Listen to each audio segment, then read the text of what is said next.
नमस्कार दोस्तों, MK Hindi story में आपका स्वागत है। आज की कहानी है तू ही मेरा इश्क है। दोस्तों, ये इस कहानी का दूसरा भाग है। कहानी को समझने के लिए कहानी का पहला भाग अवश्य देखें, जिसका लिंक डिस्क्रिप्शन बॉक्स में मेंशन कर दिया जाएगा। अगर आप हमारे चैनल पर नए हैं तो चैनल को अभी सब्सक्राइब कर बेल आइकन को प्रेस करना ना भूलें। चलिए तो कहानी शुरू करते हैं। फिर दोनों में पकड़म पकड़ाई चालू हो जाती है। नायरा आगे आगे, अब्बिद उसके पीछे पीछे। तभी नायरा बेड पर चढ़कर बोलती है, लव मुझे पकड़ो। इतना बोलकर वो बेड से भागने जा रही थी कि तभी उसका पैर फंस जाता है और वो गिरने जा ही रही थी कि अब्बिद उसे अपनी गोद में पकड़कर बोलता है, बच्चा अब कोई बदमाशी नहीं। फिर अब्बिद उसे अपनी गोद में बैठाकर उसे खाना खिलाता है और खुद भी खाता है। खाने के बाद अब्बिद उसे अपनी शर्ट देकर बोलता है, बच्चा तुम चेंज कर लो, जब तक मैं भी चेंज करके आता हूँ। इतना बोलकर वह चेंज करने चला जाता है और नायरा भी उसकी शर्ट पहन लेती है और वहीं सोफे पर बैठकर उसका इंतजार करने लगती है। कुछ देर के बाद अब्बिद सिर्फ लोअर पहन कर आता है और उसे अपनी गोद में उठाकर बेड पर लेटा देता है और खुद भी उसके बगल में लेट जाता है और उसे हक करके उसके पैरों को अपने पैरों में फंसाकर उसको बहुत कसकर होल्ड कर देता है और उसके माथे पर किस करके बोलता है, I love you my life. Naira उसकी गर्दन में अपना चेहरा छुपा कर बोलती है, I love you too love, मेरी जान। अगली सुबह अब्बिद और नायरा एक दूसरे से लिपट कर सो रहे थे और धूप छनकर उनके चेहरे पर पड़ रही थी। हवा की वजह से पर्दे उड़ रहे थे। तभी नायरा की आंख खुल जाती है और उसकी नज़र सबसे पहले अपने प्यारे पति पर जाती है, जिसे देखकर उसके चेहरे पर एक बहुत ही प्यारी सी मुस्कान आ जाती है, क्योंकि अब्बिद ने उसे ऐसे जकड़ा हुआ था अपनी बाहों में जैसे उसकी पकड़ अगर थोड़ी सी भी ढीली हुई तो कोई उसे उससे दूर कर देगा। अब्बिद के दोनों पैरों ने नायरा के पैरों को जकड़ा हुआ था और उसने अपनी नेक बॉडी से नायरा की बॉडी को जकड़ा हुआ था। उसका एक हाथ नायरा की कमर पे था और दूसरा हाथ उसकी गर्दन के नीचे था। उन दोनों के बीच में हवा गुजरने की भी कोई जगह नहीं थी। नायरा उसको ऐसे सोते हुए देखकर खुद को मुस्कुराने से रोक नहीं पाती और उसे एक शरारत सूझती है, इसीलिए वो अब्बिद के कान में फूंक मारती है। उसके ऐसा करने से अब्बिद थोड़ा हिलता है और अपने कान को तकिए से ढक लेता है। उसको ऐसे करता देखकर नायरा अपनी हंसी कंट्रोल नहीं कर पाती और ज़ोर ज़ोर से हंसने लगती है। उसकी हंसने की आवाज़ सुनकर अब्बिद उसे अपने नीचे दबा लेता है और खुद उसके ऊपर आ जाता है। नायरा जब अब्बिद के कान में फूंक मारती है तो अब्बिद नायरा को अपने नीचे दबा लेता है और खुद उसके ऊपर आ जाता है और बहुत ही प्यार से उसके बालों को उसके कान के पीछे करके बोलता है, अच्छा तो किसी को मस्ती सूझ रही है, चलो मेरी जान, अब तुमने तो अपनी मस्ती कर ली, अब हमारी बारी। इससे पहले कि वो कुछ समझ पाती अब्बिद उसके होंठों पे अपने होंठों को रखकर बहुत ही शिद्दत से चूमने लगता है, जैसे प्यासे को पानी मिल गया हो। वो दोनों एक दूसरे को छोड़ने का नाम ही नहीं ले रहे थे। तभी इतनी देर तक किस करने से नायरा की सांसें फूलने लगती हैं और उसका सीना ऊपर नीचे होने लगता है। ये देखकर अब्बिद उसे किस करना बंद कर देता है और अपने सीने से लगाकर उसका सर सहलाने लगता है। कुछ देर के बाद जब नायरा शांत हो जाती है तो अब्बिद उसका माथा चूमकर बोलता है, मेरी जान, मुझे आज ऑफिस जल्दी जाना है क्योंकि मेरी एक अर्जेंट मीटिंग है, इसीलिए मुझे जल्दी जाना होगा। उसकी बातें सुनकर नायरा उदास हो जाती है। उसको ऐसे उदास देखकर अब्बिद को बिल्कुल अच्छा नहीं लग रहा था। अगर ज़रूरी मीटिंग नहीं होती तो वो भी नहीं जाता क्योंकि उसका मन भी नहीं था नायरा से दूर रहने का, लेकिन ये मीटिंग भी ज़रूरी थी, इसीलिए वो नायरा को समझाते हुए कहता है, बच्चा बस थोड़ी ही देर की तो बात है, फिर मैं और मेरी जान हम दोनों साथ में रहेंगे। उसकी बात पर नायरा कहती है, ओके लव, आप जाओ, नायु उदास नहीं होगी। अब्बिद बोलता है, ठीक है बच्चा, लेकिन मेरे जाने के बाद कोई बदमाशी नहीं और टाइम पे नाश्ता करना। अगर मुझे पता चला कि तुमने नाश्ता नहीं किया तो पनिशमेंट के लिए तैयार रहना। इतना बोलने के बाद वो नहाने चला जाता है और नायरा का मुंह बन जाता है। कुछ देर के बाद अब्बिद तैयार हो जाता है। उसने ब्लैक कलर का 3 पीस सूट पहना था, बालों को जेल से सेट किया हुआ था, हाथ में ब्रांडेड वॉच और पैरों में ब्लैक कलर के शूज। कुल मिलाकर कह ढा रहा था हमारा हीरो। खैर तैयार होने के बाद अब्बिद नायरा के पास जाता है जो कि कब से तैयार होते हुए उसे देख रही थी। उसके पास पहुंचकर अभिद उसके माथे पर किस करके वहां से चला जाता है। उसके जाने के बाद नायरा तो कुछ देर यूं ही बैठी रहती है, फिर उसके बाद वो नहाने चली जाती है। आज उसने पिंक कलर की फ्रॉक पहनी थी जो कि घुटनों से थोड़ा ऊपर थी, और उसने अपने बालों को कर्ली करके खुला छोड़ा हुआ था और हाथों में लाल कलर का चूड़ा पहना था, मांग में सिंदूर, गले में मंगलसूत्र और होठों पे लाल कलर की लिपस्टिक लगाई थी और पैरों में कार्टून वाले स्लीपर्स पहने थे। तैयार होने के बाद जब वो नीचे जाती है तो सारे सर्वेंट उसे देखने लगते हैं क्योंकि वो एकदम डॉल जैसी लग रही थी। उन सबको ऐसे अपनी तरफ देखता पाकर वह उन सब से पूछती है कि वह सब उसे ऐसे क्यों देख रहे हैं। तो उसमें से एक बुजुर्ग सर्वेंट आगे आकर उसकी भलाइयाँ लेते हुए बोलती है, आप बहुत प्यारी लग रही हैं। उनकी बात सुनकर नायरा मुस्कुराकर उनके गले लग जाती है। उसको ऐसा करते देख वह बुजुर्ग सर्वेंट बोलती है, आप क्या कर रही हैं, आप तो इस घर की मालकिन हैं, आपको ये सब करना शोभा नहीं देता। उनकी बात सुनकर नायरा बोलती है, पर आप तो मुझसे बड़ी हो ना, इसीलिए मैंने आपको गले लगाया और मुझे ये करके खुशी मिलती है और आप मुझे ऐसा करने से नहीं रोकोगी। आप बुजुर्ग हैं तो मैंने आपको गले लगा लिया। उसकी बात सुनकर बुजुर्ग सर्वेंट की आंखों में आंसू आ जाते हैं और वह नायरा के सर पर हाथ फेर कर बोलती है, सदा सुहागन रहो। उनको यह जानकर बहुत खुशी महसूस हो रही थी कि उनकी मालकिन कोई घमंडी इंसान नहीं थी, बल्कि वह तो बहुत ही मासूम और प्यारी लड़की थी जिसको दीन दुनिया की बिल्कुल भी समझ नहीं थी। वो बहुत ही प्यारी थी और उन्हें यह जानकर खुशी मिल रही थी कि उनके बॉस अपने लिए हीरा लेकर आए हैं। तभी नायरा बोलती है, मुझे भूख लगी है, कुछ मिलेगा खाने को। उसकी बात सुनकर वह सर्वेंट बोलती है, मैं खाना लगाती हूँ, आप बैठिए। नाश्ता करने के बाद नायरा बोर होने लगती है, इसीलिए वो इधर उधर टहलकर पूरा घर देखने लगती है। तभी उसकी नज़र बाहर गार्डन की तरफ जाती है। इतना सुंदर गार्डन देखकर वह बहुत खुश हो जाती है और वहां जाकर देखती है तो वहां हर तरह के फूल और पेड़ पौधे थे। वो वहां खेलने लगती है, कभी अपने हाथों में तितली पकड़ती तो कभी फूल तोड़कर अपने बालों में लगा लेती। यह सब करते हुए बहुत खुश लग रही थी। ऐसे ही कुछ घंटे बीत जाते हैं और अभिद के आने का समय हो जाता है, लेकिन नायरा को समय का पता ही नहीं चलता और वह वहीं गार्डन में खेलते हुए एक पेड़ के नीचे सो जाती है। तभी अभिद की गाड़ी एंटर होती है और वह बहुत ही एटीट्यूड के साथ गाड़ी से बाहर आता है और विला के अंदर जाता है। अंदर जाते उसकी नज़रें नायरा को ढूंढने लगती हैं, लेकिन वह कहीं भी नहीं मिलती। पूरा विला ढूंढने पर जब वह उसे कहीं भी नहीं मिलती तो वह पागल हो जाता है और गुस्से में तोड़ फोड़ करने लगता है। घर के सारे सर्वेंट उसे ऐसे देखकर डर जाते हैं और उनमें से एक सर्वेंट बोलता है कि उसने नायरा को गार्डन में जाते हुए देखा था। उसकी बात सुनकर अभिद दौड़कर गार्डन में जाता है तो उसकी नज़र सुकून से सो रही अपनी जान पर जाती है। उसे ऐसे देखकर उसकी जान में जान आती है। अभिद उसके पास जाकर उसे अपने गले से लगा लेता है और उसका मासूम सा चेहरा देखकर अभिद को बहुत प्यार आता है, क्योंकि उसे देखकर ऐसा लग रहा था कि वो बहुत मेहनत करके सो रही है। अभी से जब कंट्रोल नहीं होता तो वो उसका पूरा चेहरा चूमने लगता है और उसके होंठों पे भी एक छोटी सी किस करता है और उसे देखते बोलता है, मेरी मासूम सी डॉल, मेरी ज़िंदगी, मेरी जान, कितनी मासूम हो तुम। और उसे अपनी गोद में उठाकर अपने कमरे में ले जाता है और उसे बेड पर हक करके लेट जाता है। अभिद नायरा को हक करके लेटा था, लेकिन उसके दिमाग में बहुत कुछ चल रहा था। वो बस यही सोच रहा था कि अगर नायरा को कुछ हो जाता तो वो क्या करता, या फिर अगर वो उसे नहीं मिलती तो यही सब सोचकर उसकी पकड़ नायरा के ऊपर कसती जा रही थी। उसने तो यहाँ तक सोच लिया था कि कहीं उसकी जान को कोई उसका दुश्मन तो नहीं ले गया। अगर ऐसा कुछ होता तो वो किसी को जिंदा नहीं छोड़ता, सबको जिंदा जला देता। यही सब सोचकर अभिद की पकड़ नायरा पर कसती जा रही थी।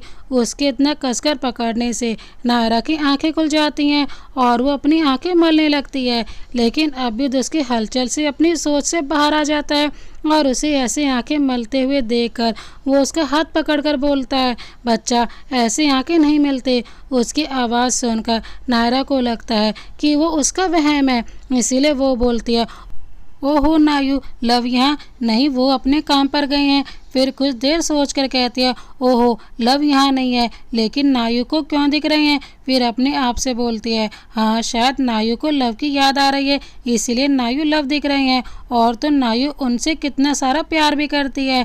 फिर नम आंखों से बोलती है, आई लव यू लव, नायु आपसे बहुत प्यार करती है, आप जल्दी से नायु के पास आ जाओ। वहीं अभी जो कब से उसे ही देख रहा था और उसकी बातें सुन रहा था, उसे बहुत प्यार आता है नायरा के ऊपर, इसीलिए वो उसके होठों पे किस करके अपना सर उसके सर से जोड़कर बोलता है, I love you too my everything. और मेरा बच्चा रो क्यों रहा है, मैं यहीं हूँ मेरा बच्चा, ये आपको कोई वहम नहीं है, मैं सचमुच में यही हूँ आपके पास। वहीं नायरा उससे अलग होकर उसका फेस छूकर देखने लगती है। जब उसे एहसास हो जाता है कि अभिद वही है, वो उसका कोई वहम नहीं है, तो उसको बहुत कसकर गले लगा लेती है और अभिद भी उसे कसकर पकड़ लेता है और उसका सर सहलाने लगता है। कुछ देर के बाद अभिद नायरा से अलग होकर उसका चेहरा अपने हाथों में लेकर बोलता है, मेरे बच्चे ने खाना खाया। अभिद की बात सुनकर नायरा उसके हाथ पर अपने हाथ रखकर बोलती है, जब नायु के लव ने खाना नहीं खाया तो नायु कैसे खा सकती है। उसकी बात सुनकर अभिद उसे बहुत प्यार से देखता है। उसे ये एहसास बहुत अच्छा लग रहा था, बचपन से ही वो अकेला रहा था। फैमिली, प्यार, फिक्र, अपनापन क्या होता है वो उसे नायरा की उसकी ज़िंदगी में आने के बाद ही पता चला। वो अपने आप को बहुत किस्मत वाला मान रहा था। उसकी जान उसकी ज़िंदगी में आई जो उससे बिना किसी मतलब के सच्चा प्यार करती है। वो यही सब सोच रहा था कि तभी उसे नायरा की आवाज़ आती है, लव नायु को भूख लगी है। उसकी बात सुनकर अभिद अपनी सोच से बाहर आकर उसे अपने गोद में उठाकर डाइनिंग टेबल पर लेकर बैठ जाता है और खुद भी खाता है और उसे भी खिलाता है। कुछ देर बाद दोनों खाना खाकर अपने कमरे में आ जाते हैं। राहिल की आज तबीयत ठीक नहीं थी, इसीलिए वो अपने कमरे में दवाई खाकर आराम कर रहा था।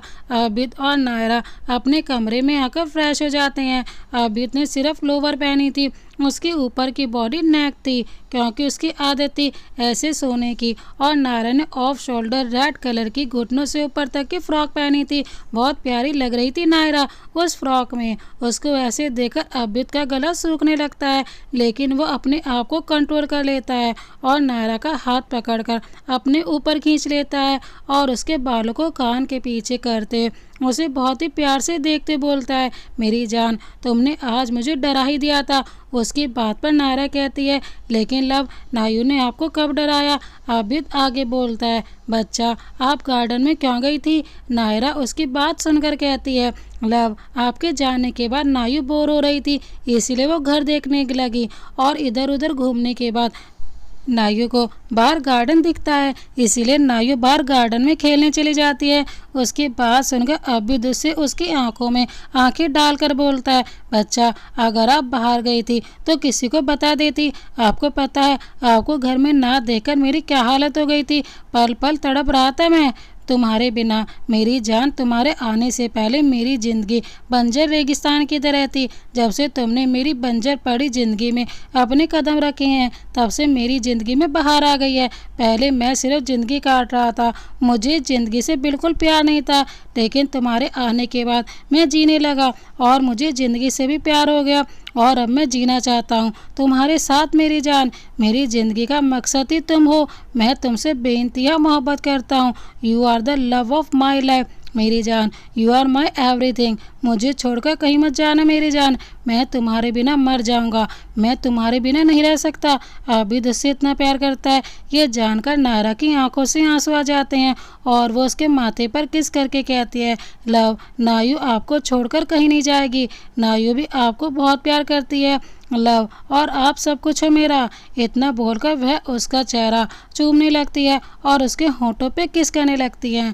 वहीं अभिद जो उसका प्यार महसूस कर रहा था उसको किस करता देख अभिद भी पूरे पैशन के साथ उसे किस करने लगता है। कुछ देर तक ऐसे ही किस करने के बाद नायरा उससे अलग होकर लाइट ऑफ कर देती है और अपने और अभिद के ऊपर ब्लैंकेट डाल देती है और अभिद को हक कर लेती है। अभिद भी उसे अपने करीब करके बहुत कसकर पकड़ लेता है और उसकी खुली हुई गर्दन में अपना फेस डालकर उसे हौले से चूम कर बोलता है, I love you and good night my lifeline. Naira भी उसके बालों में हाथ फेर कर बोलती है I love you too love and good night. चलो अब सो जाते हैं। अगली सुबह अबीद और नायरा एक दूसरे से लिपट कर सुकून से सो रहे थे। तभी नायरा की आंखें खुल जाती हैं और वो अपनी आंखें खोलकर इधर उधर देखने लगती है कि तभी उसकी नज़र अपने पति के ऊपर जाती है जो उसे अपने पास जकड़ कर सो रहा था।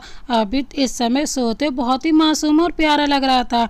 ये देखकर नायरा के चेहरे पर मुस्कान आ जाती है और वो उसका हाथ अपनी कमर से हटाने लगती है, लेकिन बहुत कोशिश करने के बाद भी वो अबीद का हाथ अपनी कमर से नहीं हटा पाती, क्योंकि अबीद कहाँ बॉडी बिल्डर और वो कहाँ छोटी सी बच्ची। खैर बहुत मशक्क़त के बाद भी जब वो अबीद का हाथ अपनी कमर से नहीं हटा पाती तो मासूम सी शक्ल बनाकर अबीद की तरफ देखने लगती है। वहीं अबीद जो कब से उससे इतनी मशक्क़त करते हुए देख रहा था और उसे बड़ा मज़ा आ रहा था अपनी डॉल को परेशान करने में, और जब वो उसकी मासूम सी शक्ल देखता है तो उसका हाथ पकड़कर अपनी तरफ खींच लेता है और उसे और कसकर पकड़ लेता है और कहता है जान अभी मेरी नींद पूरी नहीं हुई है इसलिए ऐसे ही लेटी रहो मेरे पास। उसकी बात सुनकर नायरा मुंह बनाते कहती है लव आपको नींद आ रही है तो आप सो जाओ, लेकिन नायु को जाने दो क्योंकि नायु को नींद नहीं आ रही है। उसकी बात सुनकर अबीद आगे कहता है बच्चा नींद नहीं आ रही है तो आ जाएगी, इसीलिए चुपचाप लेटी रहो क्योंकि मुझे मेरी जान के बिना नींद नहीं आती है, इतना तो तुम्हें पता ही है। इतना बोलकर वह उसके गर्दन में मुंह डालकर उसे हक करके सो जाता है। उसे सोते देखकर नायरा अपना मुंह बनाकर कुछ देर उसे यूं ही देखती है, फिर वो भी अपनी आंखें बंद कर लेती है और उसे भी नींद आ जाती है। वहीं दूसरी तरफ राहिल का कमरा। राहिल की तबीयत अब ठीक थी, इसीलिए वो ऑफिस जाने के लिए तैयार हो रहा था। उसने आज ब्लैक कलर का बिजनेस सूट पहना था और जैसे सेट किए बाल, हाथ में रोलेक्स वॉच और पैरों में ब्रांडेड शूज। कुल मिलाकर हमारे हीरो का दोस्त बहुत अच्छा लग रहा था। खैर राहिल तैयार होने के बाद ऑफिस के लिए निकल जाता है। राहिल की गाड़ी के पीछे 9-10 गाड़ियां बॉडीगार्ड की थी। राहिल सबसे पहले वाली गाड़ी में बैठा था और उस सुनसान रास्ते पर उनकी गाड़ियों का काफिला तेजी से आगे बढ़ रहा था कि तभी सारी गाड़ियां झटके से रुक जाती हैं। वहीं राहिल जो किसी गहरी सोच में डूबा हुआ था वो गाड़ियों के रुक जाने पर अपने ख्याल से बाहर आकर पहुंचता है। क्या हुआ, गाड़ी क्यों रोकी? उसकी बात सुनकर ड्राइवर कहता है साहब आगे रास्ता बंद है, हमें जंगल वाले रास्ते से जाना होगा। उसकी बात सुनकर राहिल अपना सर हाँ में हिला देता है और बोलता है ठीक है, अगर ये रास्ता बंद है तो जंगल वाले रास्ते से ही चलो। राहिल की हाथ देकर ड्राइवर गाड़ी जंगल वाले रास्ते की तरफ मोड़ लेता है और उनके पीछे पीछे बॉडीगार्ड की गाड़ियां भी चल पड़ती हैं। जैसे गाड़ियां जंगल के अंदर जाती हैं तभी अचानक से मौसम बहुत खराब हो जाता है। आसमान में काले काले बादल छा जाते हैं, बहुत तेज तेज हवाएं चलने लगती हैं और आसमान में बिजली कड़कने लगती है। वहीं गाड़ी के अंदर बैठे राहिल को बहुत बेचैनी होने लगती है, मानो जैसे कुछ होने वाला हो, कुछ ऐसा जो किसी ने नहीं सोचा हो। जैसे गाड़ी आगे बढ़ रही थी वैसे वैसे राहिल की बेचैनी बढ़ती जा रही थी। कुछ दूर जाकर ड्राइवर गाड़ी रोक देता है। उसके ऐसे गाड़ी रोकने पर राहिल कहता है अब क्या हुआ, अब क्यों रोकी गाड़ी? उसकी बात सुनकर ड्राइवर बोलता है साहब गाड़ी के आगे कोई आ गया है। ड्राइवर की बात सुनकर राहिल चिल्ला जाता है और अभी वो कुछ बोलता कि तभी उसकी कार का शीशा कोई नॉक करने लगता है। जैसे राहिल की नज़र शीशे की तरफ जाती है तो वह अपनी नज़रें हटाना ही भूल जाता है, क्योंकि बाहर एक लड़की खड़ी थी जिसने लाल कलर का शादी का जोड़ा पहना था जिसमें वो बहुत ही खूबसूरत लग रही थी।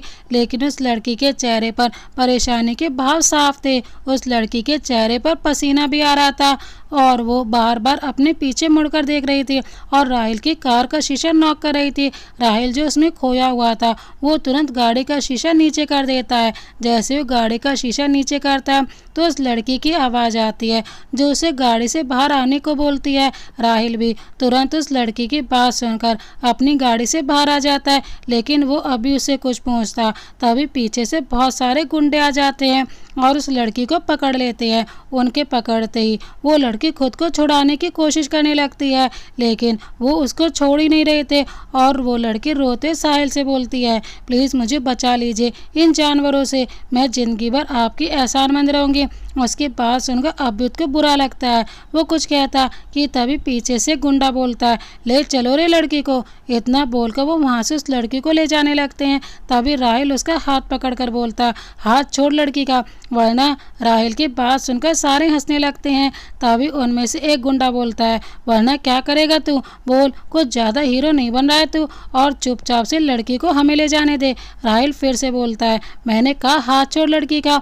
उसकी बात सुनकर दूसरा वाला गुंडा बोलता है, वरना क्या करेगा तू, बोल। राहिल, जो उन सब की बात सुनकर पहले से ही गुस्सा था, अब उसका और पारा चढ़ जाता है और वो बहुत ही गुस्से में बोलता है, आखिरी बार बोल रहा हूँ, लड़की का हाथ छोड़ दे, वरना तुम सबकी कब्र यहीं खोद दूंगा।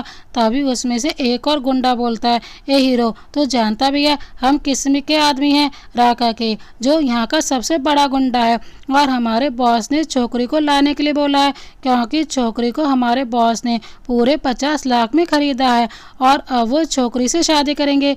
इतना बोलकर वह सभी हंसने लगते हैं। वही उनकी बातें सुनकर पता नहीं क्यों राहिल का दिल जल रहा था, इसलिए वो बहुत ही गुस्से में उन गुंडों के पास एक के बाद एक सबको मारने लगता है। कुछ ही देर में वो जगह जंग का मैदान बन जाती है। राहिल पागलों की तरह उन सभी को बहुत मारता है। कुछ ही देर में वो सभी गुंडे जमीन पर पड़े हुए थे। राहिल उन सबको एक नज़र देकर वहां से जाने लगता है। तभी पीछे से गुंडा बहुत ही भद्दे तरीके से बोलता है, लगती क्या है ये तेरी, कहीं तेरी माशूका तो नहीं है ना। राहिल, जिसका गुस्सा शांत होने लगा था, वो एक बार फिर से बढ़ जाता है और उस गुंडे के पास जाकर उसे बहुत मारता है और उस गुंडे की जेब से चाकू निकालकर उससे अपने अंगूठे पर हल्का सा कट लगाकर उस लड़की की मांग भर देता है और चिल्लाकर बोलता है, तुझे जाना था ना, कौन है ये, तो सुन, बीवी है ये मेरी, राहिल रायचंद की। वहीं वो लड़की तो जैसे होश में ही नहीं थी। एक पल में उसकी ज़िंदगी क्या से क्या हो गई थी। उसकी एक ऐसे अजनबी से शादी हो गई जिसे वह अभी कुछ देर पहले मिली थी, जिसके बारे में उसे कुछ भी नहीं पता। लेकिन वो ये सोच कर भी खुश थी कि उसकी शादी उस गुंडे से तो नहीं हुई, इसीलिए वो अपने आप से वादा करती है कि चाहे कुछ भी हो जाए वो अपनी सच्चाई शादी को पूरे दिल से निभाएगी। अभी वो ये सब सोच ही रही थी कि तभी राहिल उसके पास आकर उसे कुछ ऐसा बोलता है जिसे सुनकर उस लड़की की आंखें हैरानी से बड़ी हो जाती हैं। आयना, राहिल उस लड़की के पास जाकर कहता है, देखो, हमारी शादी जिसमें हालत में हुई है उसमें किसी की भी कोई गलती नहीं है, लेकिन अब हमारी शादी हो गई है तो मैं इसे निभाऊंगा और अब से तुम मेरी पत्नी हो, तो अब से जो कुछ मेरा है वो तुम्हारा भी है और तुम्हें जितना समय लेना है तुम ले सकती हो इस शादी को अपनाने में। राहिल की बात सुनकर वह लड़की हैरान हो जाती है, क्योंकि उसे नहीं लगा था कि राहिल इस शादी के लिए मानेगा भी। उसे तो लगा था कि राहिल ने ये शादी उसे उन गुंडों से बचाने के लिए की है, इसीलिए राहिल ने जब कहा कि वो इस शादी को निभाएगा तो वो हैरान हो गई थी। लेकिन फिर उसने अपनी हैरानी छुपाते बोली, देखिए, मुझे पता है हमारी शादी बिल्कुल भी अच्छे हालातों में नहीं हुई है और मैं ये जानती भी हूँ कि हम दोनों एक दूसरे के लिए बिल्कुल अनजान हैं, हमारे बीच कोई रिश्ता नहीं है। लेकिन कहते हैं कि हर रिश्ते की शुरुआत दोस्ती से होती है और मैं भी अपने इस रिश्ते की शुरुआत दोस्ती से करना चाहती हूँ। फिर वो अपना हाथ राहिल की तरफ बढ़ाकर बोलती है, तो क्या आप मुझसे दोस्ती करेंगे। उसकी बात सुनकर राहिल एक नज़र उसके हाथ की तरफ देखता है जो उसने दोस्ती के लिए बढ़ाया हुआ था, फिर एक नज़र उसे देखता है जो कि उम्मीद से उसे देख रही थी। उसे इस तरह से देखता पाकर राहिल उसे मना नहीं कर पाता और उसे अपना हाथ मिलाकर दोस्ती कर लेता है।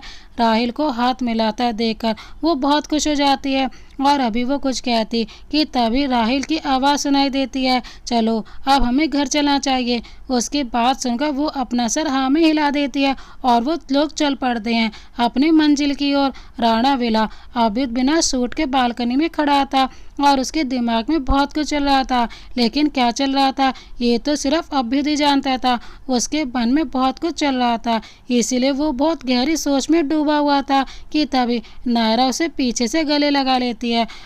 अभ्युद को यूँ परेशान देखकर नायरा पीछे से उसको हक कर लेती है। अभ्युद भी उसके हाथ पर अपने हाथ रख देता है।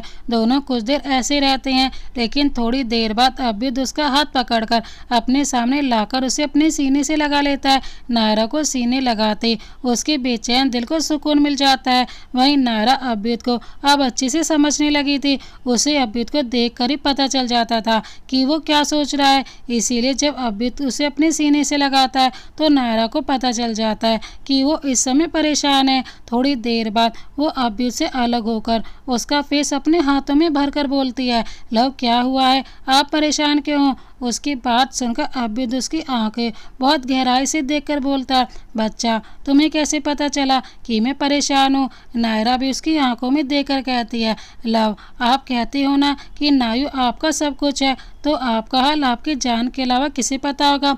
नायरा की बात सुनकर अभ्युत उसका हाथ चूम कर बोलता है, जान अब मुझसे ये दूरी नहीं सही जाती। मैं तुम्हें पूरे तरीके से अपना बनाना चाहता हूँ, तुम्हारे अंदर शामिल होना चाहता हूँ। मैं चाहता हूँ मेरी जान की हमारे बीच की सारी दुनिया ख़त्म हो जाए। उसकी बात सुनकर नायरा को अपने अंदर एक अजीब सा एहसास हो रहा था। उसे ये सब चीज़ें बहुत अच्छी लग रही थी और उसे अभ्युत क्या कह रहा है उसे अच्छे से पता था, क्योंकि जब वो समझदार हो गई तो उसकी नानी ने उसे हर एक चीज़ बता दी थी, क्योंकि उन्हें पता था कि उनकी बच्ची कितनी भोली है। अभ्युत की बात सुनकर नायरा का चेहरा शर्म से लाल हो जाता है। उसको ऐसे शर्माता देखकर अभ्युत उसके गालों को चूम कर बोलता है, हाय मेरी जान तुम अभी से शर्मा गई, लेकिन मैंने तो अभी कुछ किया भी नहीं। उसकी ऐसी बेशर्मी वाली बात सुनकर नायरा उसके सीने पे मुँह छुपा लेती है। उसको ऐसे शर्माता देखकर अभ्युत उससे कहता है, बच्चा तुमने जवाब नहीं दिया, अगर तुम आगे नहीं बढ़ना चाहती तो कोई बात नहीं। उसकी बात सुनकर नायरा को बुरा लगता है, इसीलिए वो उससे अलग होकर उसका हाथ पकड़कर बोलती है, लव क्या हर बात बोल कर के ही बताई जाए, ये ज़रूरी तो नहीं ना। आपको मेरा जवाब चाहिए तो मेरा जवाब हाँ है। लव मैं भी आपसे दूर नहीं रह सकती, मैं भी आपको पूरी तरह से पाना चाहती हूँ। हमारे बीच सारी दीवारों को तोड़कर आपके अंदर समाना चाहती हूँ, आपका प्यार महसूस करना चाहती हूँ। उसकी हर एक बात अभ्युत के दिल को छू गई थी, इसीलिए वो बहुत प्यार से नायरा के होठों को छू कर बोलता है, मेरी जान आज रात के लिए तैयार रहना, मैं तुम्हें आज पूरी तरह से अपना बनाऊंगा। इतना बोलकर वो वहाँ से चला जाता है। उसके जाने के बाद नायरा भी मुस्कुराकर उसके पीछे जाती है। दोनों नीचे हॉल में आ जाते हैं। तभी बेल बजती है। अभ्युत दरवाज़ा खोलता है तो एक पल के लिए हैरान हो जाता है, लेकिन अपने एक्सप्रेशन से पता चलने नहीं देता। नायरा भी अपने सामने का नज़ारा देखकर हैरान हो जाती है, क्योंकि उनके सामने राहिल खड़ा एक लड़की के साथ, और वो लड़की दुल्हन के जोड़े में थी और उसके माथे पर सिंदूर और मंगलसूत्र भी था। ये देखकर दोनों में से कोई कुछ बोलता, तभी राहिल कहता है, बहुत लंबी कहानी है, अंदर चलकर बताता हूँ। इतना बोलकर वो उस लड़की को लेकर हॉल में चला जाता है। उनके पीछे पीछे अभ्युत और नायरा भी हॉल में जाकर बैठ जाते हैं। कुछ देर की चुप्पी के बाद राहिल उन्हें सब कुछ बता देता है। उसकी बात सुनकर नायरा हैरान हो जाती है, लेकिन अभ्युत वैसे ही बिना किसी एक्सप्रेशन के बैठा था। तभी नायरा उस लड़की से पूछती है, आपका नाम क्या है? वो लड़की बोलती है, मेरा नाम आयना है और मुझे मेरी मामी ने उस गुंडों के हाथों बेच दिया था। मेरे माँ बाबा नहीं है, मेरे पैदा होते ही वो मुझे छोड़कर चले गए, और बाकी की कहानी तो आपको पता ही है। माहौल को हल्का करने के लिए नायरा बोलती है, वाह क्या जोड़ी है, राहिल प्लस आयना मतलब कि रायना। नायरा की बात सुनकर सभी मुस्कुराने लगते हैं। ऐसे ही बातें करते रात हो जाती है। तभी नायरा कहती है, आप लोग खाना नहीं खाओगे? उसकी बात सुनकर राहिल बोलता है, नहीं हमने रास्ते में खा लिया था, इसीलिए अब हम जा रहे हैं आराम करने। राहिल की बात सुनकर नायरा कहते हैं, गुड नाइट राहिल भाई, गुड नाइट आयुधि। राहिल उसको गुड नाइट बोलकर चला जाता है, लेकिन नायरा की बात सुनकर आयना की आंखों में आंसू आ जाते हैं। नायरा उसकी आंखों में आंसू देखकर बोलती है, क्या आपको नायु का दी कहना अच्छा नहीं लगा? उसकी बात सुनकर आयना कहती है, नहीं बच्चा, मुझे तो बहुत खुशी हो रही है इतने सालों बाद अपने लिए दी सुनकर, और ये तो खुशी के आंसू हैं, आपको परेशान होने की जरूरत नहीं है। उसकी बात पर नायरा अपना सर हाँ में हिलाकर बोलती है, दी आपको अब आराम करना चाहिए, आप थक गई होंगी ना। उसकी बात सुनकर आयना वहाँ से चली जाती है। उसके जाने के बाद अभ्युत नायरा को अपनी गोद में उठाकर रूम के अंदर लेकर जाकर अंदर से दरवाज़ा बंद कर लेता है। तभी नायरा बोलती है, लव यहाँ इतना अंधेरा क्यों है? उसके इतना बोलते कमरे में उजाला हो जाता है और वो कमरा चमकने लगता है, क्योंकि अभ्युत ने उस कमरे को बहुत अच्छे से सजाया था। और एक दीवार पर आबिद नायरा की फ़ोटो थी। किसी में नायरा आबिद के सीने से लगी थी तो किसी में आबिद ने उसे गोद में उठाया था, किसी में वो दोनों किस कर रहे थे। ऐसे ही और भी बहुत फ़ोटो थी और बेड के किनारे सफ़ेद कलर का पर्दा डाला हुआ था। जगह जगह कैंडल जल रही थी और बेड के ऊपर गुलाब की पंखुड़ियाँ पड़ी हुई थी जो उस कमरे को मनमोहन कर रही थी।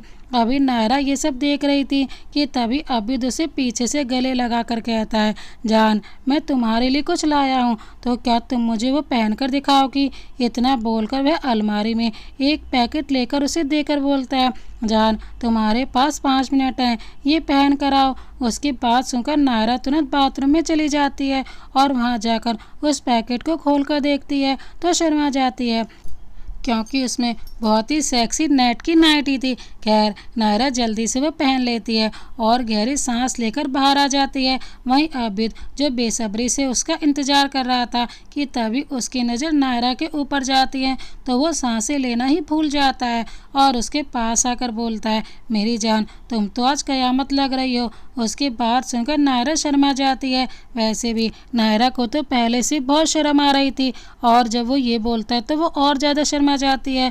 उसको ऐसे शर्माता देखकर आबिद कहता है, हाय मेरी जान तुम्हारा ये शर्माना हमें घायल कर जाता है। उसकी ऐसी बात सुनकर नायरा को बहुत शर्म आ रही थी और हंसी भी, क्योंकि जो आबिद हमेशा खड़ूस बना रहता है, जो किसी से जल्दी से बात नहीं करता, उसके मुंह से ऐसी बात सुनकर नायरा को हंसी आ रही थी और जब नायरा से बर्दाश्त नहीं होता तो वह हंसने लगती है। उसको हंसते देखकर आबिद कहता है, क्या हुआ जान तुम हंस क्यों रही हो, मैंने कोई जोक मारा है क्या। उसकी बात सुनकर नायरा अपने आप को कंट्रोल करके बोलती है, लव आपने जोक तो नहीं मारा, लेकिन ये किसी जोक से कम भी नहीं है, क्योंकि जो आबिद सिंह राणा किसी से सीधे मुंह बात नहीं करता वो तारीफ करना जानता है। वाह। उसकी बात सुनकर आबिद कहता है, जान ये आबिद सिंह राणा पूरी दुनिया के लिए बहुत बुरा है, शैतान है, लेकिन अपनी जान के लिए नहीं। तुम मेरा सब कुछ हो, मैं तुम्हें कभी अपने आप से अलग नहीं होने दूंगा और न ही हमारे बीच किसी को आने दूंगा।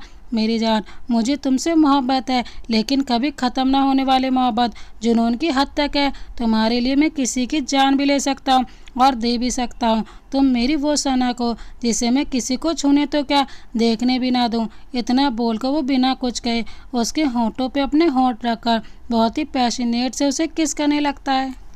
आबिद नायरा के होठों को बहुत ही पैशनेट तरीके से किस कर रहा था। नायरा भी उसका साथ देती है। दोनों बहुत ही जुनून और शिद्दत से एक दूसरे को चूम रहे थे। कुछ देर बाद आबिद उसे बेड पर लेटाकर खुद उसके ऊपर आ जाता है। आबिद नायरा को हर जगह चूम रहा था और कुछ ही देर में दोनों के कपड़े इधर उधर बिखरे हुए थे और नायरा की मीठी मीठी सिसकियाँ उस कमरे में गूंज रही थी, जो कि ये बता रही थी कि आबिद का प्यार कितना गहरा है उसके लिए। अंदर दोनों दीवाने एक दूसरे में खोए हुए थे और बाहर रात गहराती जा रही थी। आज उनकी मोहब्बत मुकब्बल हो गई। इस बात का प्रतीक वो चांद था जो दो लोगों की मोहब्बत मुकब्बल होते हुए देख रहा था और चांद की चांदनी उनके कमरे में पड़ रही थी। आबिद जो नायरा में खोया हुआ था, उसे नायरा की आवाज़ आती है, लव प्लीज़ अब मैं थक गई। उसके बाद सुनकर आबिद उसे छोड़ देता है और उठकर बाथरूम में चला जाता है और कुछ देर बाद फ्रेश होकर आता है और अपने हाथ में गीला टॉवल लेकर आता है। नायरा को आज ये एहसास हो गया था कि आबिद उससे कितना प्यार करता है। थोड़ी देर बाद आबिद उसे अपनी शर्ट पहनाता है और उसके बगल में आकर लेट जाता है। उसके माथे को चूमकर उसे बहुत प्यार से गले लगाकर अपने मन में बोलता है, फाइनली मैंने मेरी जान को अपना बना ही लिया। इतना बोलकर वो उसे कसकर पकड़ लेता है और अपनी आंखें बंद कर लेता है और दोनों सो जाते हैं। अगली सुबह नायरा की जब आँख खुलती है तो वो अपने आप को अकेला पाती है।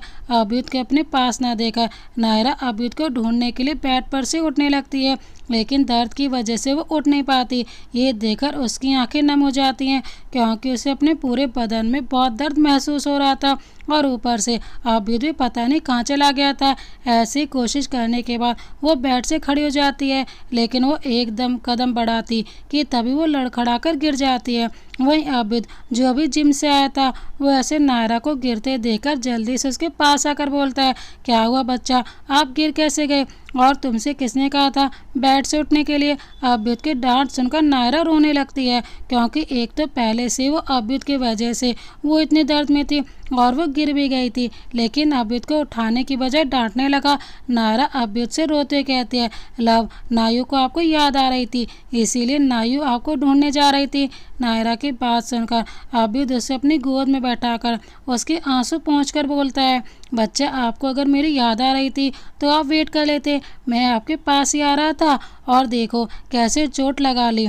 उसकी बात सुनकर नायरा कहती है, सॉरी लव, नायु आपसे ऐसा कुछ नहीं करेगी जिससे आप नाराज हो। उसकी बात सुनने के बाद अभ्युत कहता है, मेरा बच्चा, मैं आपसे नाराज नहीं हूँ मेरे बच्चे को तकलीफ हो ये मुझे गवारा नहीं। फिर उसकी तरफ देखकर ज़्यादा दर्द हो रहा है बच्चा। नायरा अपना सर हाँ में हिला देती है। फिर अभ्युत उसे उठाकर बेड पर लेटा देता है और उसके शर्ट के बटन खोलने लगता है। नायरा उसे अपनी शर्ट खोलते देकर उसका हाथ पकड़कर अपना सर ना में हिला देती है।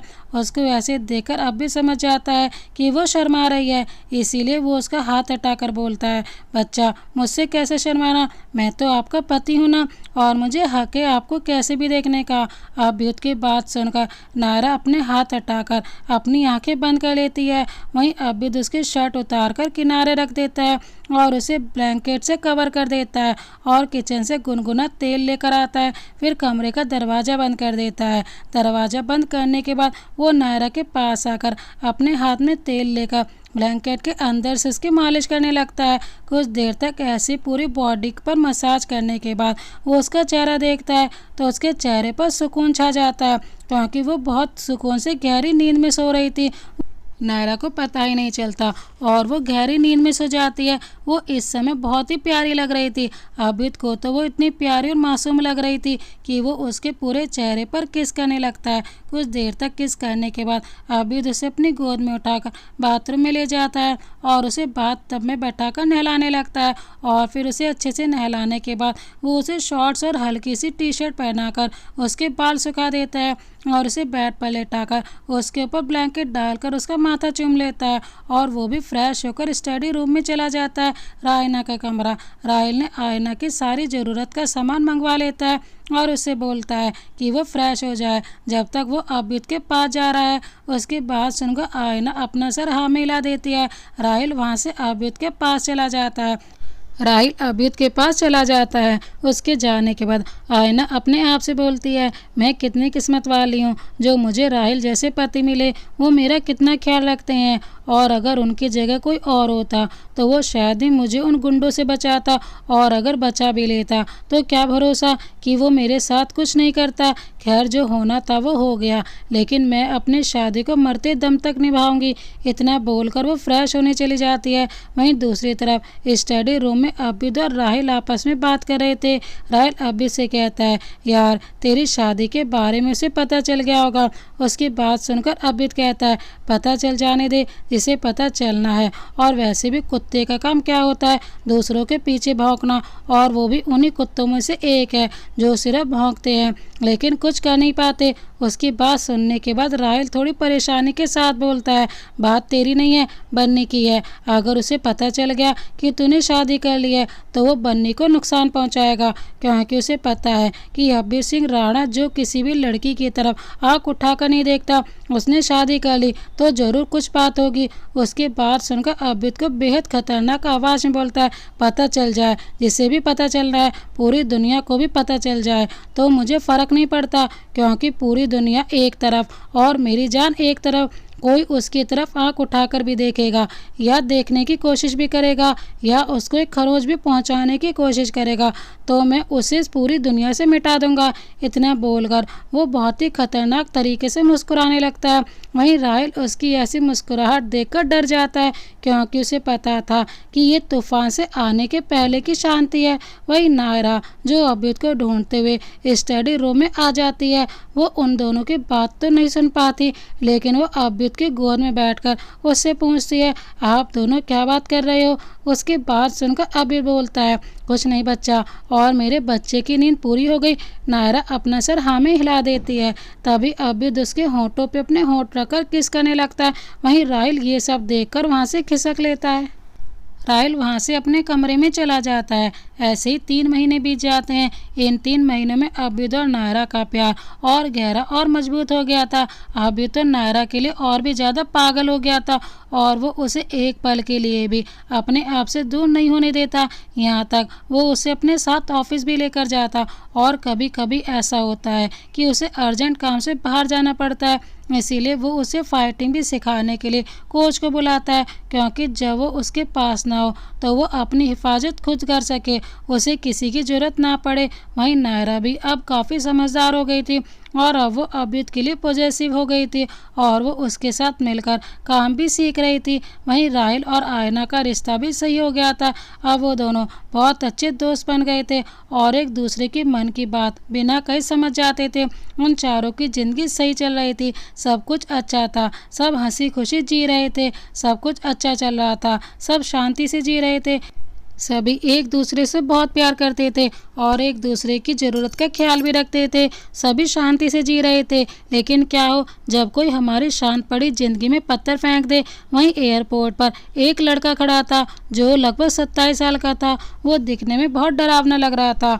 उसने काले रंग का कुर्ता पहना था, नीचे काले रंग की जींस, हाथों में कड़ा, कानों में बाली, गले में सोने की चैन और गले में एक बाज का टैटू। वो खड़ा होकर किसी का इंतजार कर रहा था। तभी उसके सामने कार आकर रुकती है। वो उसमें बैठ जाता है और कार चलने लगती है। कुछ ही देर में वो गाड़ी एक विला के सामने आकर रुकती है। वो लड़का विला के अंदर जाता है। तभी एक लड़का उसके गले लग जाता है और वो लड़का भी उसके पीठ पर अपना हाथ रख देता है। कुछ देर बाद वो लड़का जिसने उस लड़के को अपने गले लगाया था वो उससे दूर होकर बोलता है, राकी भैया कैसे हो आप? उसके बात सुनकर राकी बोलता है, अरे मुन्ना हम ठीक हैं, लेकिन तुम कितने दुबले हो गए हो। उसके बात सुनकर मुन्ना कहता है, भैया हम ठीक है, अरे आप काहे खड़े हैं, आइए बैठिए। फिर दोनों सोफे पर आकर बैठ जाते हैं। तभी मुन्ना बोलता है, भैया सुना है उसने शादी कर लिया और लड़की भी बहुत खूबसूरत है।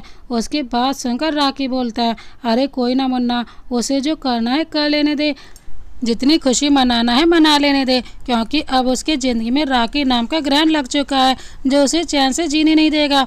उतना बोलकर वो हंसने लगता है। उसे देखकर मुन्ना भी हंसने लगता है। कुछ देर तक यूं ही हंसने के बाद राकी फिर से बोलता है, बस तेरी ज़िंदगी में इतनी ही खुशी थी अभ्यु सिंह राणा, अब देख मैं तेरी वो हालत करूँगा कि तो बूंद बूंद के लिए तरसेगा, मेरे सामने गिड़गिड़ाएगा, माफ़ी मांगेगा, लेकिन मैं तुझे कभी माफ़ नहीं करूँगा। और तेरी जान उस चिड़िया में बसती है ना, तो तू देखेगा मैं कैसे तेरी उस चिड़िया को तेरे सामने ही तड़पा कर मारूंगा और तू कुछ नहीं कर पाएगा। इतना बोलकर वो एक बार फिर से पागलों की तरह हंसने लगता है। राणा विला अभ्युदय और राहिल छत पे खड़े होकर बातें कर रहे थे। राहिल कहता है, वो आ गया। उसकी बात सुनकर अभ्युदय भी बिना किसी भाव के खड़ा था। राहिल फिर से कहता है, अभ्युदय तू इतना शांत कैसे रह सकता है? वो आ गया है और वो जरूर कुछ बड़ा करने का सोच रहा है। उसकी बात सुनकर अभ्युदय बिना किसी भाव के बोलता है, जिसे जो करना करने दे, और वैसे भी वो कुछ नहीं कर पाएगा, क्योंकि अभ्यु सिंह राणा एक शेर है जिससे सब डरते हैं और किसी में इतनी हिम्मत नहीं कि कोई मुझसे मुकाबला करे। इतना बोलकर वो वहाँ से चला जाता है और राहिल भी एक लंबी सांस लेकर वहाँ से अपने कमरे में चला जाता है। वहीं अभ्युदय पूल के पास जाकर अपनी शर्ट उतार कर फेंक देता है और पानी के अंदर लेट जाता है। आधे घंटे तक ऐसे ही पानी में रहने के बाद वो बाहर आता है और अपनी आंखें बंद कर लेता है। तभी उसके सामने कुछ तस्वीर आने लगती हैं। ये देखकर वो अपनी आंखें खोल देता है। उसकी आंखें एकदम खून की तरह लाल हो गई थी और उसकी मुट्ठियाँ कसी हुई थी, जिस वजह से उसकी हाथों की नसें दिख रही थी। और वो बेइंतहा गुस्से में बोलता है, किसी को नहीं छोड़ेगा, सबको जिंदा जला दूंगा। और तुझे क्या लगता है राकी, तू मुझसे अपने उस नीच बाप का बदला लेने आएगा और मैं देखता रहूँगा? तुझे क्या लगता है मैं वो काली रात भूल गया? भले ही मैंने तेरे बाप से उसका बदला ले लिया, लेकिन मैं वो रात कभी भूल नहीं सकता। तेरे उस नीच बाप की वजह से मैंने उसे खो दिया और अब तू मुझसे मेरी जान को दूर करेगा और मैं देखता रहूँगा। तेरी ये गलतफहमी मैं बहुत जल्द दूर करूँगा। मैं उसे तो नहीं बचा पाया, लेकिन अपनी जान को कुछ होने नहीं दूंगा। इतना बोलकर वो एक बार फिर से पानी के अंदर चला जाता है। वहीं नायरा, जो अभ्युत को ढूंढ रही थी, लेकिन वो उसे कहीं मिल नहीं रहा था। अभ्युत के ना मिलने पर वो बहुत परेशान हो जाती है और अपने आप से बोलती है, लव आप कहाँ चले गए? मैं आपको कहाँ ढूंढूं? इतना बोलकर वो धीमे कदमों से अपने कमरे की तरफ बढ़ने लगती है। फिर अपने कमरे में पहुंचकर वो अंदर से दरवाज़ा बंद कर लेती है और वहीं सोफे पर बैठ जाती है और अपने माथे पर हाथ रखकर बोलती है, लव कहाँ हो? मैं क्या करूं? इतना बोलकर वो इधर उधर टहलने लगती है। तब उसे बाहर की तरफ से आवाज़ आती है। ये देखकर वो जल्दी से बाहर जाकर देखती है तो उसकी आंखें हैरानी से बड़ी हो जाती है। नायरा जब बाहर जाकर देखती है नायरा जब वहाँ से बाहर जाती है और देखती है तो उसकी आंखें हैरानी से बड़ी हो जाती हैं, क्योंकि अभ्युत पानी के अंदर लेटा हुआ था। ये देखकर नायरा को कुछ धुंधली सी तस्वीर दिखने लगती है, इसीलिए वो पैनिक करने लगती है और कुछ बड़बड़ाने लगती है। वहीं अभ्युत जो पानी के अंदर अपनी आंखें बंद करके लेटा था, वो नायरा की आवाज़ सुनकर जल्दी से पानी के बाहर आकर नायरा को अपने सीने से लगाकर उसकी पीठ सहलाने लगता है और बोलता है, शांत हो जाओ बच्चाओ, शांत हो जाओ, कुछ नहीं है। लेकिन नायरा शांत होने का नाम नहीं ले रही थी और वो अभ्युत को धक्का मारकर पूल की तरफ इशारा करके बोलती है, बचाओ, कोई तो बचाओ, वो मर जाएगी। उसकी ऐसी हालत देखकर अभ्युत परेशान सा उसके पास आता है और उसे अपने सीने से लगाकर शांत करने की बहुत कोशिश करता है, लेकिन वो शांति नहीं हो रही थी। इसीलिए अभ्युत उसके होठों पे अपने होठ रखकर बहुत ही शिद्दत से किस करने लगता है। वहीं नायरा भी सब कुछ भूलकर उसका साथ देने लगती है। दोनों एक दूसरे को बहुत देर तक किस करते हैं और अभ्युत उसे लेकर पानी में गिर जाता है और उसे अपनी बाहों में भरकर बहुत प्यार से किस करने लगता है। नायरा भी उसका साथ देती है। अभ्युत उसके होंठों को छोड़कर उसके गले में किस करता है और जगह जगह बाइट करने लगता है। फिर वो उसके कंधों पर किस करने लगता है और वो उसके ड्रेस को कंधों से सरका कर वो उसके क्लीवेज पर किस करने लगता है और उसके सीने पर लाल निशान बना देता है। फिर वो उसे अपनी गोद में उठाकर बेड पर लेटा देता है और खुद उसके ऊपर आकर होंठों पे किस करने लगता है। वो उसे जब तक नहीं छोड़ता जब तक उसे सांस लेने में तकलीफ नहीं होती। उसे छोड़ते ही नायरा लंबी लंबी सांस लेने लगती है। थोड़ी देर बाद वो दोनों एक हो जाते हैं। वहीं नायरा की आंखों से आंसू झरने की तरह बहने लगते हैं। अभ्युत उसे पूरी रात परेशान करता है।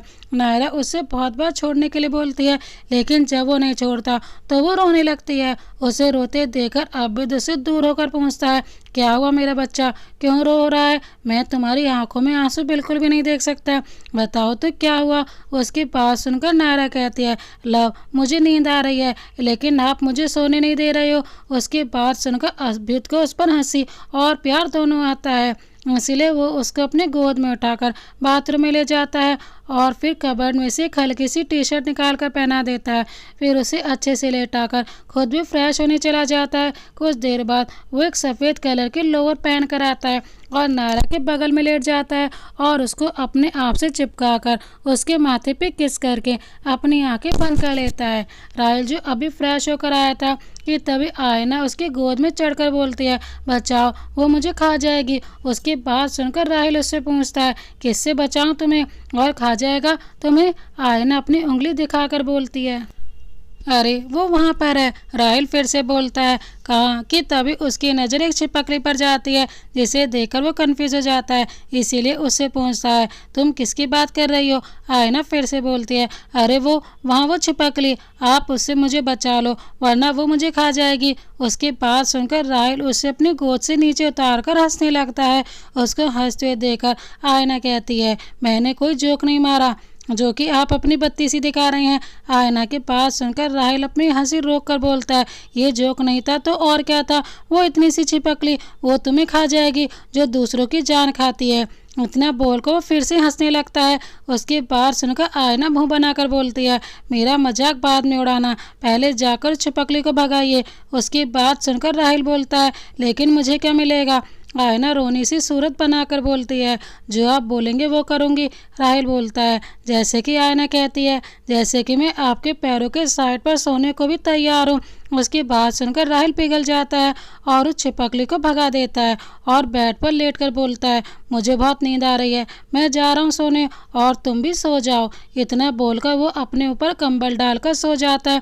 वह आयना भी उसके बगल में आकर लेट जाती है और कुछ ही देर में उसे नींद आ जाती है। उसके सोने के बाद राहिल उसे अपने सीने से लगाकर उसके माथे पर किस करके बोलता है, जल्दी कहीं की। इतना बोलकर वो भी अपनी आंखें बंद कर लेता है और दोनों ही गहरी नींद में सो जाते हैं। अगली सुबह चेहरे पर धूप पड़ने से नायरा की आंख खुलती है। नायरा अपने बगल में सो रहे अबिद को देखकर मुस्कुरा देती है। अबिद सोते हुए बहुत ही मासूम लग रहा था। नायरा अबिद का गाल सहलाते हुए अबिद के होठों पे हल्की सी किस करती है। नायरा धीरे से गुड मॉर्निंग लव बोलकर वो वहाँ से उठकर जाने लगती है। उससे पहले अबिद नायरा का हाथ पकड़ के उसे अपने ऊपर खींच लेता है। नायरा हैरानी से अबिद को देखती है। नायरा हैरान होते बोलती है, लव आप कब उठे? अबिद नायरा को पलटकर उसके ऊपर आते हुए, जब मेरी जान नींद में मेरा फ़ायदा उठा रही थी। नायरा मुंह बनाकर बोलती है, मैं कोई आपका फ़ायदा नहीं उठा रही थी। वो मैं तो बस। अभी शरारती मुस्कान के साथ, मैं तो बस क्या? नायरा अपनी नज़रें चुराते हुए, मैं तो बस गुड मॉर्निंग विश कर रही थी। अबिद नायरा की नोज पर किस करते हुए, अच्छा मेरी जान ने तो कर दी, अब मेरी बारी। इतना बोलकर वो बिना वक्त गवाए नायरा के होंठों पे अपने होंठ रख देता है। इस एहसास से नायरा की आंखें बंद हो जाती हैं। अबिद नायरा को डीपली किस कर रहा था और नायरा भी उसका साथ दे रही थी। करीब 10 मिनट बाद अबिद नायरा को छोड़ता है। नायरा गहरी गहरी सांसें लेते अपना चेहरा इधर उधर कर रही थी। उसका चेहरा शर्म से लाल हो गया था। अबिद उसे ऐसे देखकर हंस देता है। इस समय नायरा बहुत ही प्यारी लग रही थी, शर्माते हुए। फिर अबिद नायरा के ऊपर से झटके से अपनी शर्ट पहनता है और नायरा को गोद में उठा लेता है। नायरा भी मुस्कुराते अबिद के गले में अपनी बाहें डाल देती है। अबिद नायरा को सीधे वॉशरूम में ले जाता है। दोनों साथ में शावर लेते हैं। करीब 1 घंटे बाद दोनों बाहर आते हैं।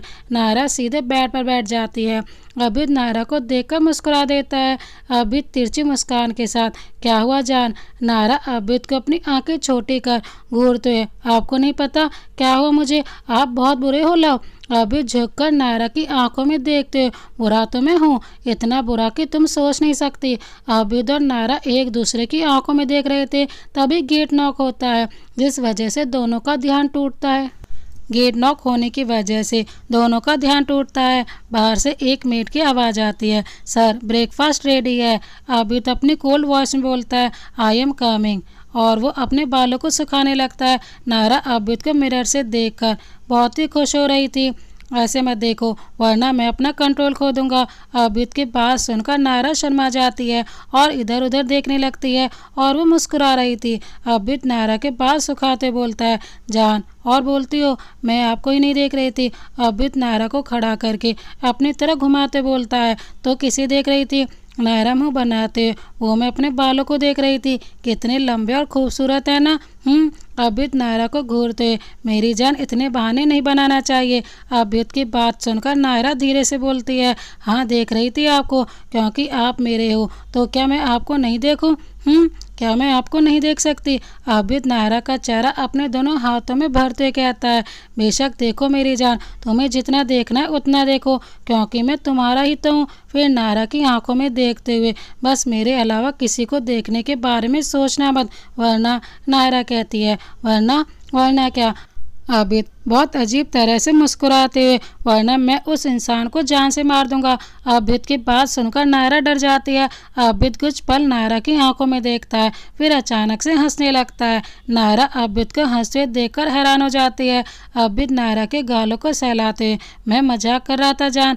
आबिद की बात सुनकर नायरा के फेस पर स्माइल आ जाती है। नायरा एक गहरी सांस लेकर, मुझे तो आपने डरा ही दिया था लव, मैं तो बहुत बुरी तरह डर गई थी। उसकी बात सुनकर आबिद बोलता है, डरने की जरूरत नहीं है जान। इतना बोलकर आबिद उसके माथे पर किस करता है और फिर नायरा को अपने सीने से लगा लेता है। आबिद अपनी आंखें बंद करके बोलता है, आई लव यू मेरी जान। नायरा आबिद के सीने से लगकर मुस्कुराते, I love you too love.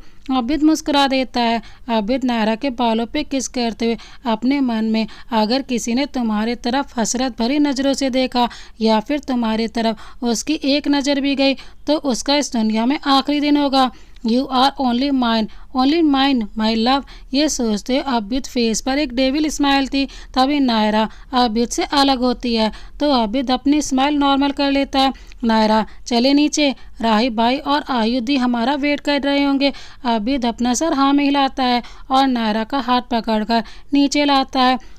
Abid और नायरा दोनों नीचे आते हैं एक दूसरे का हाथ पकड़कर। नीचे राहिल और आयना सोफे पर बैठे हुए थे। तभी उनकी नज़र आबिद और नायरा के ऊपर जाती हैं। राहिल चिढ़ते हुए, कहाँ थे तुम दोनों? आबिद बिना किसी भाव के खड़ा था, वो किसी का कोई जवाब नहीं देता। वहीं नायरा आबिद से अपना हाथ छुड़ाकर आयना के गले लग जाती है। आबिद एक बार अपना हाथ देखता है और फिर नायरा को देखता है। उसे बहुत गुस्सा आ रहा था, आयना की वजह से नायरा उससे अपना हाथ छुड़ाया। लेकिन आबिद कल रात की बातें याद करके अपना गुस्सा शांत करता है। वहीं आयना नायरा के गले हुए उसके कान में कहती है, तो कैसी गई कल की रात? आयना की बात सुनकर नायरा झटके से आयना से अलग होती है और नीचे देखने लगती है। नायरा के गाल हल्के गुलाबी हो गए थे। आयना नायरा को ब्लश करता देख हल्का सा हंस देती है। नायरा सबको देखते हुए, चलिए सब ब्रेकफास्ट कर लेते हैं। नायरा की बात सुनकर सब डाइनिंग हॉल में जाके अपनी अपनी चेयर पर बैठ जाते हैं। सभी को बहुत तेज भूख भी लगी थी और सभी ब्रेकफास्ट करने लगते हैं। और ब्रेकफास्ट हो जाने के बाद आबिद बोलता है, आज हम दोनों लेट आएंगे इसलिए तुम सो जाना, मेरा इंतज़ार मत करना। इतना बोलकर वो नायरा की गर्दन पीछे से लेकर उसके होंठों पे अपने होंठ रख देता है और बहुत ही पैशन के साथ उसे चूमने लगता है। ये सब इतनी जल्दी हुआ कि नायरा को सोचने समझने का मौका ही नहीं मिला। वहीं ये नज़ारा देखकर आयना शर्मा जाती है और राहिल वो भी इधर उधर देखकर हड़बड़ाने लगता है और बड़बड़ाते हुए बोलता है, इस साले को तो शर्म आती नहीं है, पता नहीं जहाँ वहीं पर चालू हो जाता है। ये भी नहीं देखता कि इसके आसपास कौन है। अरे अपना तो ना सही लेकिन बन्नी के बारे में सोच लेता। अभी वो ये सब सोच ही रहा था कि तभी उसे आबिद की आवाज़ सुनाई देती है, तुझे मेरी बीवी के बारे में इतना सोचने की जरूरत नहीं है, उसके लिए मैं हूँ और मैं उसे जब चाहूँ जैसे चाहूँ उसके साथ कुछ भी करूँ, ये मेरी मर्जी, किसी उसे तकलीफ नहीं होनी चाहिए क्योंकि ये मेरी प्राइवेट प्रॉपर्टी है। इतना बोलकर वो वहाँ से चला जाता है और राहिल भी बिना वक्त गंवाए उसके पीछे जाता है। उन दोनों के जाने के बाद आयना नायरा को देखती है जो कि अभी भी वैसे ही सदमे में खड़ी थी। आयना उसके पास जाकर उसके कंधे पर अपने हाथ रखकर बोलती है, वो चले गए, अब तुम ठीक हो ना? उसके बात सुनकर नायरा हड़बड़ा जाती है और जल्दी से अपने कमरे में भाग जाती है। उसे इस वक्त बहुत ही शर्म आ रही थी, उसने उसके साथ ऐसा किया था। उसको ऐसे भागते हुए देखकर आयना हंसने लगती है। नभीद का कमरा। नायरा अपने कमरे में बैठे बोर हो रही थी क्योंकि आयना अपने कमरे में आराम कर रही थी और नायरा को अकेले बिल्कुल अच्छा नहीं लग रहा था, इसलिए वो बाहर गार्डन में चली जाती है और इधर उधर टहलने लगती है। तभी उसकी नज़र एक तितली के ऊपर जाती है जो कि बहुत ही खूबसूरत थी। नायरा उसे देखकर बहुत खुश हो जाती है और उस तितली के पीछे भागने लगती है उसे पकड़ने के लिए। वो उसे पकड़ने ही वाली थी कि तभी वो तितली उड़ जाती है। ये देखकर नायरा भी उस तितली के पीछे जाती है, तितली आगे आगे और नायरा उसके पीछे पीछे। ऐसे कुछ देर तक कोशिश करने के बाद नायरा थककर एक जगह रुक जाती है और एक हाथ अपनी कमर पर रख लेती है और दूसरा हाथ अपनी गर्दन में डालकर इधर उधर घुमाने लगती है। वहीं पास में खड़ा एक बॉडीगार्ड जो नायरा को कब से अपनी बहुत ही गंदी नज़रों से देख रहा था, वो नायरा की एक एक हरकत देख रहा था जब से वो आई थी गार्डन में, और वो उसे ऊपर से नीचे तक देखकर बोलता है, कितनी खूबसूरत है और क्या कमर है, इसके बॉस की तो लॉटरी लग गई है, तभी तो बॉस इसके पीछे इतना पागल रहते हैं। काश ये बस एक रात के लिए मुझे मिल जाए तो मज़ा आ जाए। इतना बोलकर वो नायरा को देखने लगता है लेकिन वो उसे कहीं नहीं मिलती। तभी उसकी नज़र नायरा के ऊपर पड़ती है जो कि अंदर जा रही थी। उसको अंदर जाता देखकर वो बॉडीगार्ड अपने आप से बोलता है, बॉस अभी है नहीं, ये मौका है इसको अपने जाल में फंसाने का। इतना बोलकर वो भी नायरा के पीछे जाने लगता है। बॉडीगार्ड नायरा का पीछा कर रहा था। नायरा को इस बारे में कुछ भी नहीं पता था और वहीं नायरा अपने आप से बोलती है, मैं कितनी बुद्धू हूँ, सच में एक तितली नहीं पकड़ पाई। इतना बोलकर वो अपने कमरे में चली जाती है और वो बॉडीगार्ड भी उसके पीछे पीछे जाता है। नायरा जो खिड़की के पास खड़ी थी वो अचानक से पीछे पलटती है और अपने कमरे में बॉडीगार्ड को देखकर हैरान हो जाती है, क्योंकि अब्युत को अपने कमरे में किसी का आना पसंद नहीं था, लेकिन वो बॉडीगार्ड उसके कमरे के अंदर आ गया था। ये देखकर वो उसे कुछ कहती कि उससे पहले वो बॉडीगार्ड कमरे का दरवाज़ा बंद कर देता है। उसे ऐसा करता देखा नायरा उससे कहती है कि वो दरवाज़ा क्यों बंद कर रहा था। नायरा की बात सुनकर वो बहुत ही भद्दे तरीके से बोलता है, अरे मैडम जी, आप घबरा क्यों रही हैं, आप अकेली हैं तो मैंने सोचा क्यों ना आपको कंपनी दे दूं।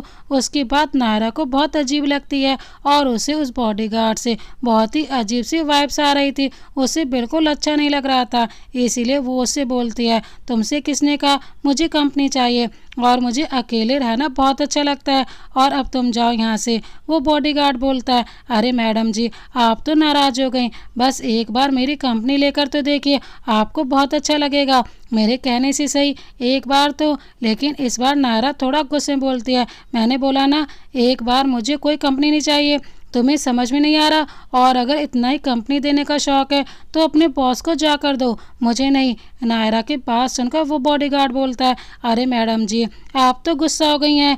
मैडम जी, आप गुस्सा क्यों हो रही हैं, अगर आपको मेरी कंपनी नहीं चाहिए तो कोई बात नहीं, मुझे तो चाहिए आपकी कंपनी। इतना बोलकर वो नायरा की तरफ अपने कदम बढ़ाने लगता है।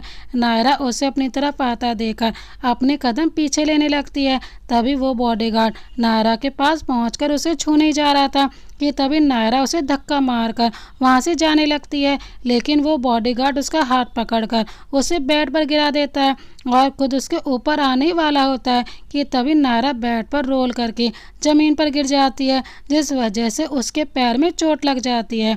और इसी का फ़ायदा उठाकर वो बॉडीगार्ड नायरा के ऊपर आ जाता है और उसे किस करने की कोशिश करने लगता है। ये देखकर नायरा उसके हाथ पर काट लेती है, जिसकी वजह से उसकी चीख निकल जाती है।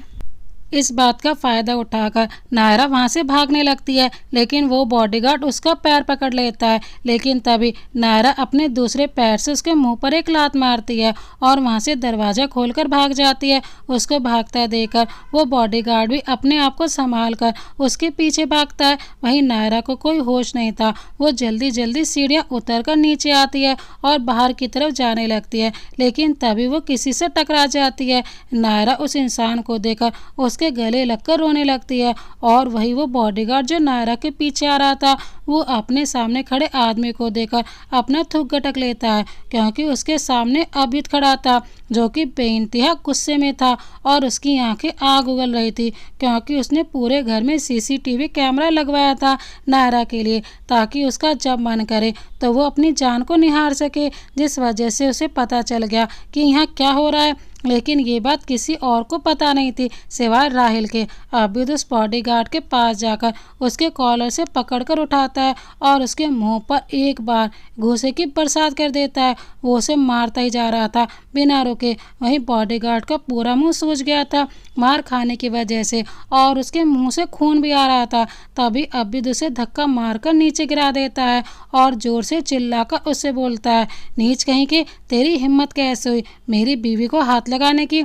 जिस लड़की की तरफ मुझे किसी की नज़रें तक बर्दाश्त नहीं है तूने उसे छूने की कोशिश की, तेरी हिम्मत भी कैसी उसे छूने की। इतना बोलकर अब्युद उसे खींचकर कहीं ले जाता है। अब्युद उस बॉडीगार्ड को घसीटकर जंगल की तरफ ले जाता है और उसका सर एक पेड़ से लड़ा देता है और फिर उसे बालों से पकड़कर अपनी तरफ करके बोलता है, तेरी इतनी हिम्मत कैसे हुई कि तू अब्युद सिंह राणा की अमानत पर हाथ डाले। मैं चुप हूँ तो तुम सबको क्या लगा कि मैं कुछ नहीं बोलूँगा? तुझे क्या लगा था कि तुम मेरे घर में रह के मुझसे गद्दारी करेगा और मैं तुझे छोड़ दूंगा? उसकी बात सुनकर वह बॉडीगार्ड बड़ी ही मुश्किल से बोलता है, बॉस गलती हो गई, माफ़ कर दीजिए, मैं मैडम से भी माफ़ी मांग लूँगा। उस बॉडीगार्ड की बात सुनकर अब शैतानी की तरह हंसने लगता है। आबिद इस समय बहुत ही खौफनाक लग रहा था। उसको इस तरह हंसते देखकर वो बॉडीगार्ड बहुत बुरी तरह से डर जाता है। तभी उसे अपने कानों में आबिद की आवाज़ सुनाई देती है, कितना बेवकूफ़ है तू, इतने सालों से तू मेरे साथ काम कर रहा है, लेकिन तब भी तू ये बात भूल गया कि आबिद सिंह राणा शैतान है, जिसकी डिक्शनरी में गलती और माफ़ी जैसे शब्द नहीं है। मेरी डिक्शनरी में गलती की सजा माफ़ी नहीं, मौत है। और तूने तो गलती नहीं, गुनाह किया है। तूने उसकी इज्जत पर हाथ डालने की कोशिश की है, जो मेरी सब कुछ है, मेरी ज़िंदगी है, जिसकी आंखों में मुझे एक कतरा आंसू नहीं पसंद। आज तेरी वजह से उसकी आंखों में आंसू हैं, जिसे कोई देखे तो मुझे नहीं पसंद, जिसको मैं सारी दुनिया से छुपा कर रखता हूँ। तूने उस पर अपनी गंदी नज़र डाली और मैं तुझे माफ़ कर दूँ। उसकी बात सुनकर वह बॉडीगार्ड बहुत बुरी तरह डर जाता है और डर के मारे अपनी पैंट गीली कर देता है। उसकी ऐसी हालत देखकर आबिद बोलता है, क्या हुआ? अभी तो मैंने कुछ किया भी नहीं और अभी से तेरी पैंट गीली हो गई। आबिद की बात सुनकर वो बॉडीगार्ड अभी कुछ बोलता कि तभी एक भयानक चीख उस जंगल में गूंजने लगती है, क्योंकि आबिद ने उस बॉडीगार्ड का हाथ काट दिया था, जिस वजह से वो बॉडीगार्ड दर्द से तड़पने लगता है। उसको ऐसे तड़पते देखकर आबिद को बहुत सुकून मिलता है, लेकिन उसका दिल इससे भी नहीं भरता। इसीलिए वो उस बॉडीगार्ड के टुकड़े करने लगता है और उसके आसमान की तरफ देखकर बोलता है, जो भी उसको देखेगा या फिर उसको मुझसे दूर करने की कोशिश करेगा, उसका भी यही हाल होगा। वो मेरी है, मेरी वो सनक है, मेरी उसे दीवानों की तरह चाहता हूँ मैं, और वो हमेशा मेरी कैद में रहेगी। इतना बोलकर वो शैतानों की तरह हंसने लगता है। वो इस समय किसी राक्षस की तरह लग रहा था, जिसने अभी एक आदमी को मारा था, लेकिन उसे कोई पछतावा नहीं था। वहीं दूसरी तरफ राणा विला में नायरा, जो हॉल में सोफे पर बैठी हुई थी, उसका चेहरा रोने की वजह से लाल हो गया था और आंखें सूज गई थी और वो आबिद का इंतजार कर रही थी कि तभी उसकी नज़र आबिद के ऊपर जाती है, जो कि उसकी तरफ ही आ रहा था। नायरा इस समय भी बहुत डरी हुई थी, उसकी आंखों से अभी भी आंसू बह रहे थे।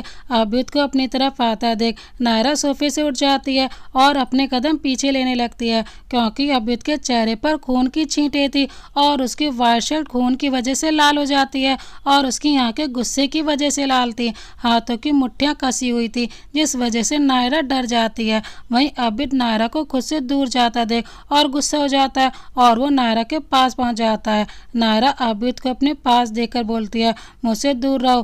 तभी आबिद उसके एकदम करीब पहुंचकर उसे कंधे से पकड़कर बोलता है, मुझसे दूर जाने की कोशिश मत करना। इतना बोलकर वो नायरा को धक्का मार देता है और अपने कमरे में चला जाता है। वहीं राहिल नायरा को गिरने से बचा लेता है और उसे संभाल कर सोफे पर बैठा देता है।